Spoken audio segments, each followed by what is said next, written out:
জানুয়ারি আসছে 31 ডে, ওই রাতকে কেন্দ্র করে তুমি 100 নারীরা তারা গান বাজনা মদ জুয়া গেজা এমনকি ওই রাত্রি হাজারো নয় অনেক নারীর যোদ্ধা প্রসূতিদা পর্যন্ত নষ্ট হয়ে যায়। একটা নারীর কাছে তার আল্লাহ দেওয়া সব থেকে দামি সম্পদ হলো তার সতীদা। ওই সতীদাটাকে এইরকম বিশেষ বিশেষ দিন আছে, এই দিনেতে নষ্ট করে দেয়। এ আমার কওমের ছেলে মেয়েরা শুনে রেখে দাও, 31 দিন বানানো প্রতিটা উম্মতে মুহাম্মাদির জন্য হারাম হারাম হারাম। ওই দিন উদ্দেশ্য করে খানা খেলে ওই খাবারটা খাওয়া তোমার জন্য হারাম, ওই শরীরের রক্তটা হারাম হবে। ওই রক্ত দিয়ে কখনো তোমার মাথায় ঢুকবে না। মসজিদটাকে বাঁচাতে গেলে কাকে সাপোর্ট করতে হয়, ওই রক্ত দিয়ে কখনো তোমার মাথায় ঢুকবে না।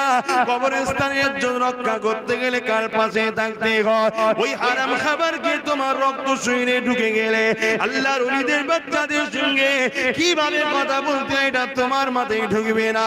নবী আমার জানিয়ে দিলে আমার মাহবুবদের ঘরে যারা আঘাত দেবে, আল্লাহর ওলিদেরকে যারা আঘাত দেবে কষ্ট দেবে, তাদের ঘরে যারা গালিগালাজ করবে কটূক্তি করবে তাদের জন্য 3টে শাস্তি এখনো দুনিয়ায় যতদিন থাকবে শুধু নেই নেই নেই অভাব অভাব অভাব অভাব। দ্বিতীয় নম্বর হলো তার যেখানে যাবে সে সম্মান পাবে না, সে বুঝতেই পারবে না, এমন কিছু কিছু করে ফেলবে। সে যদি নিজে থেকেই হয়ে যাবে, সে হয়তো চাইবে না এটা ঘটুক, কিন্তু তাকে আল্লাহ যদি করে দেবে। 3 নম্বর হলো সব থেকে জঘন্য তার মরণটা বেঈমান হালে হবে। এই যুবকদের বলে দিয়ে যায়, বাপেদের মায়েদের বলে দিয়ে যায়, রক্তের গরমে এমন কোনো কাজ করে ফেলবেন না, আল্লাহর অভিশাপে পড়ে যান, ইমানটা বরবাদ হয়ে যে জাহান্নামী না হয়ে যায়। সাথে সাথে এটাও বলি আমার মা বোনেদেরকে, দুনিয়া আপনাকে অনেক কালচার বলতে পারে, অনেক হয়তো বলবে ইসলাম নারীদেরকে স্বাধীনতা দেয়নি, তাদের শিক্ষার অভাব নাই, জ্ঞানের অভাব নাই, তাদের মানুষত্ব বলে কিছু নাই। কেননা ইসলামী একমাত্র আমি মনে করি নারীদের মানে যে সম্মান দিয়েছে ওই সম্মানে 1 জাররা পরিমাণ পৃথিবীর কেউ দিতে পারেনি।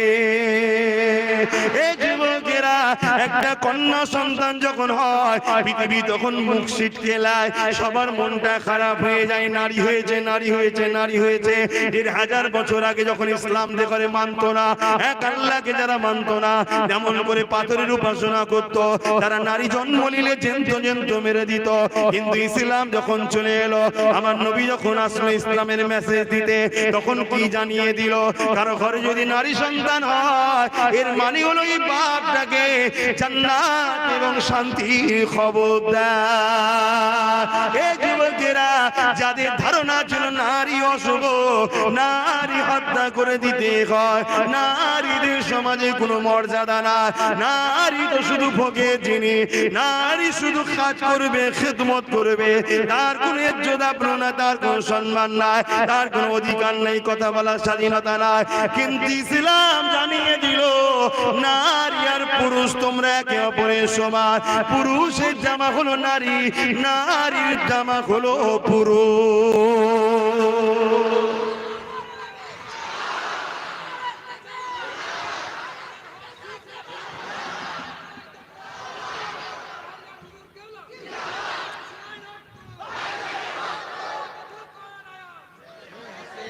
না না না না না, আমি ভাই জানি থাক না বাবা, শের ফেরে খাবো।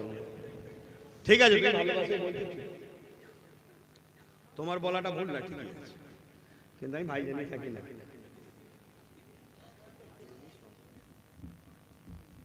তুই খারাপ না, আগে কষ্ট দিয়া কথা বলা ঠিক না।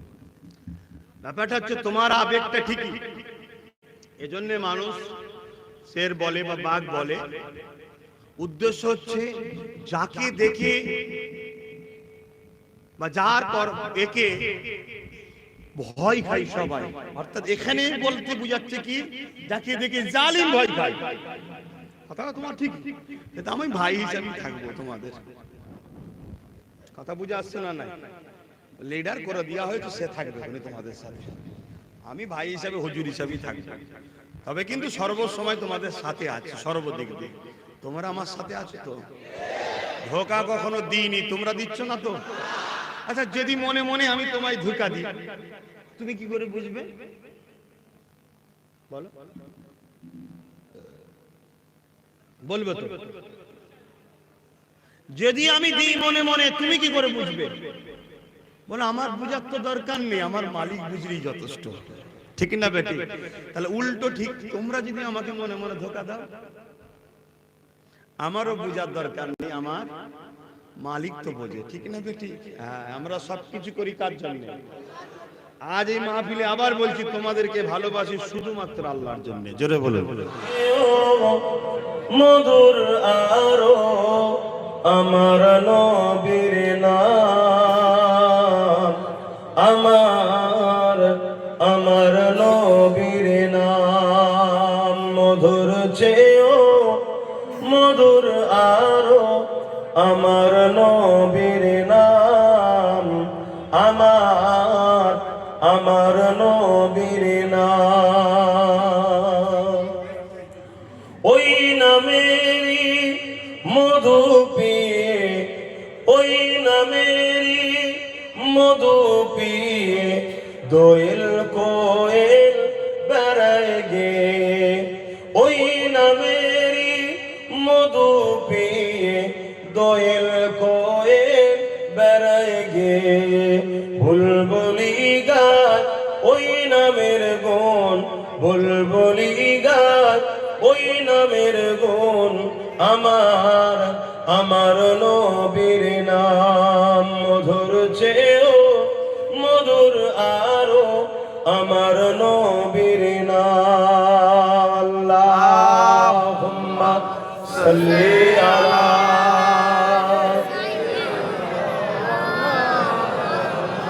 জওয়ান খুলিওয়ালা আলী।